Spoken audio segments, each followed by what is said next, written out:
चले गए पंडित जी, बैठे हैं, तुमसे बात करना है।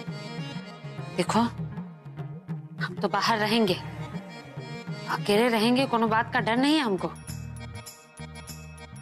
लेकिन वो पिरग्या है ना, उस घर में जा रही है, उस घर में वो दोनों डायन भी है, उसे के साथ रहेगी, दोनों गलती ना हो जाए उससे। आप संभाल लेना थोड़ा, है ना।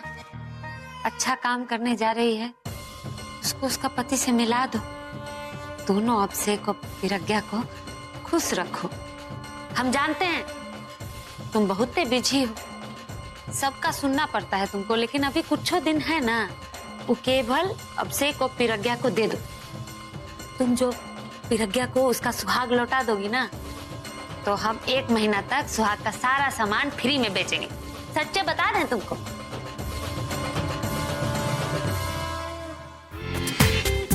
पूरा एपिसोड देखिए ZEE5 पर।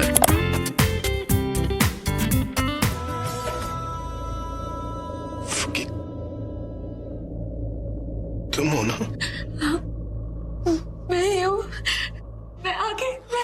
तुम पहले नहीं बोल सकती थी क्या? कब से आग चल रही है मेरी? तुम पानी लेकर आओ। हाँ, आप रुकिए रुकिए, मैं आगे। ये मतलब बंद बाथरूम में कहाँ भागकर जाऊंगा मैं? मेरा मतलब था शांत हो जाइए, मैं कुछ करती हूँ। अरे करना क्या है? पानी चला गया है, पानी लेकर आओ। एक तो मुंबई में इतनी बारिश हो रही है, ऊपर से पानी की कमी कैसे हो? धूप दो मेरी आंखों में, कुछ तो करो।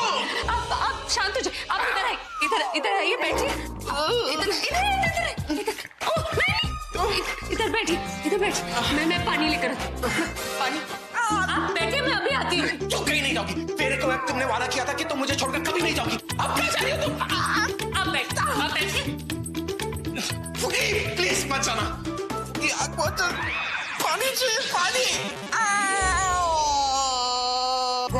बस कहीं नहीं भागी, बस पानी लेने गई थी। पानी? पर बाथरूम में पानी है क्या? बाथरूम में पानी नहीं है, लेकिन बेडरूम में तो पानी था ना, वहीं से लेकर आई। अब चुपचाप बैठिए एकदम, और मैं आपकी सारा ये साबुन साफ कर दे। चुपचाप बैठिए ना। अच्छा, मैं तुम्हारी आंखों में साबुन डालता हूँ, उसके बाद मैं देखता हूँ तो तुम कैसे चुपचाप बैठी रहती? आप चुप बैठेंगे या नहीं? तुम मुझे डांट रही हो? नहीं, मैं तो समझा रही हूँ। मैं बस समझा रही हूँ कि अगर आप चुप नहीं बैठेंगे तो मैं साफ कैसे करूंगी। मैं कोशिश करता हूँ। फिर अगर मैं साफ नहीं कर पाई, फिर मुझे नीचे जाना पड़ेगा दोबारा पानी। आराम से ठंडा है, बहुत ठंडा है। आग जल रही है ना। बस। आप चुप क्यों नहीं कर रहे? तब से बच्चों की तरह चिल्ला रहे, मैं कैसे साफ करूंगी? आप चिल्लाते रहेंगे तो।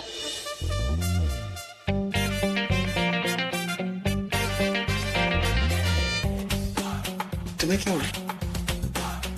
ये तुम्हारी भाषा कैसे बदल गई? मतलब तुम्हारी हिंदी वैसी वापस आ गई जैसे मेरी याददाश्त वापस आ गई थी। ये मैं क्या कर रही थी? मुझे तो मुन्नी की तरह बात करनी चाहिए।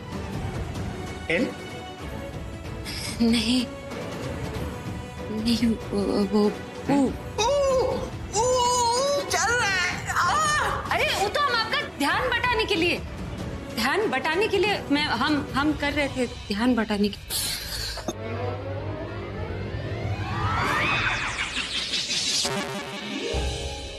प्रज्ञा, प्रज्ञा,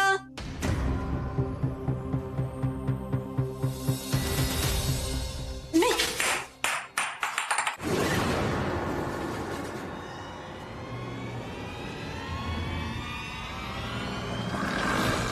आप तनु को मत बताइए कि मैं यहाँ हूँ।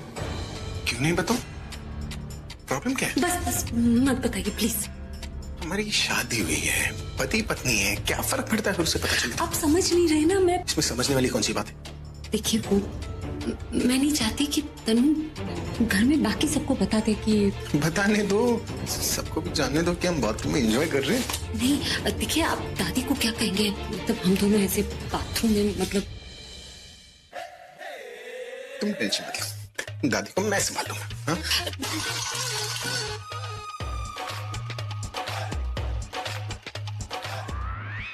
प्रज्ञा, तुम अंदर हो क्या?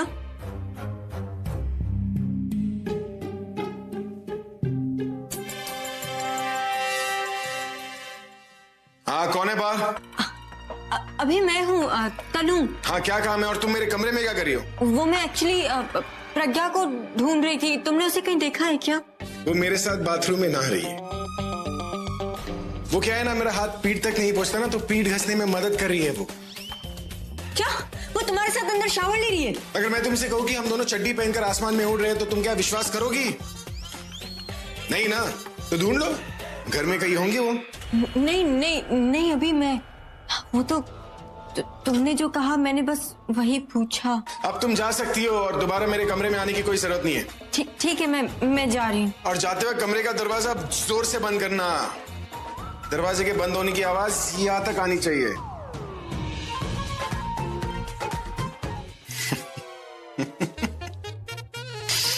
आज जाकर लग रहा है कि एक्सीडेंट के बाद अब मुझे मेरी पहली वाली प्रज्ञा मिल गई।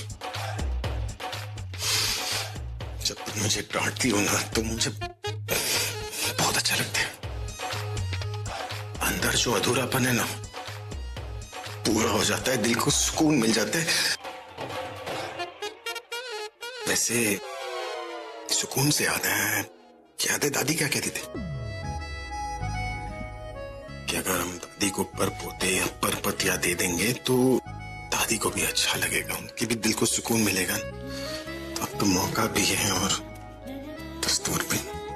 मतलब अगर लड़का हुआ ना तो लड़का बिल्कुल मेरी तरह होना चाहिए, और अगर लड़की हुई ना तो लड़की बिल्कुल तुम्हारी तरह होनी चाहिए। और अगर जुड़वा हुआ तो उसका नाम हम अभी क्या रख देंगे?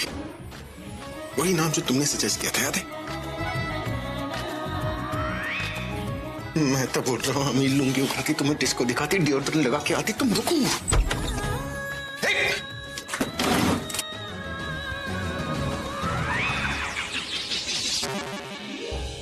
प्रज्ञा,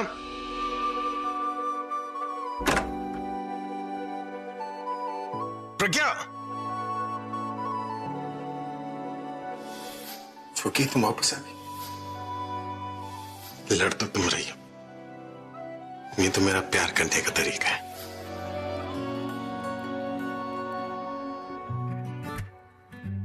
इन्होंने मेरी आहट पहचान ली और मैंने इनकी खुशबू। जब तक आपसे दूर थी मेरी सांसों में आपकी खुशबू का एहसास था।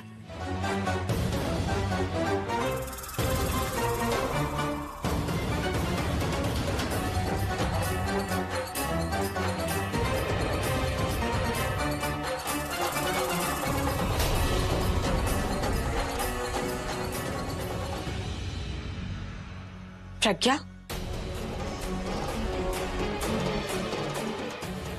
ये तुमने प्रज्ञा की साड़ी क्यों पहनी?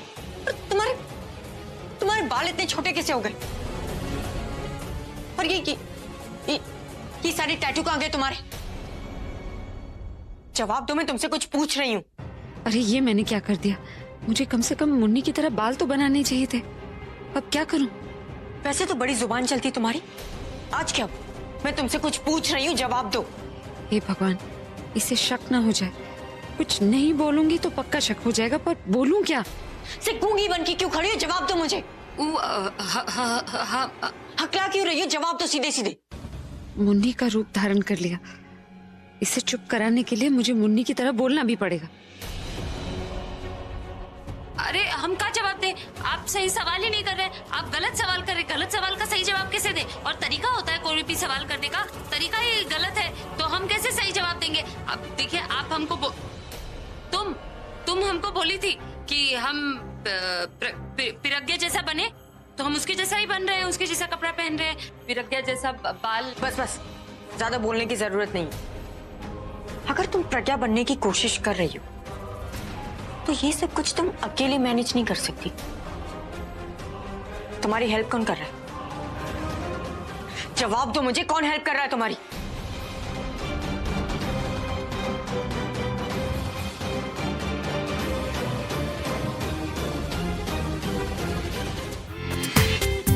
पूरा एपिसोड देखिए ZEE5 पर।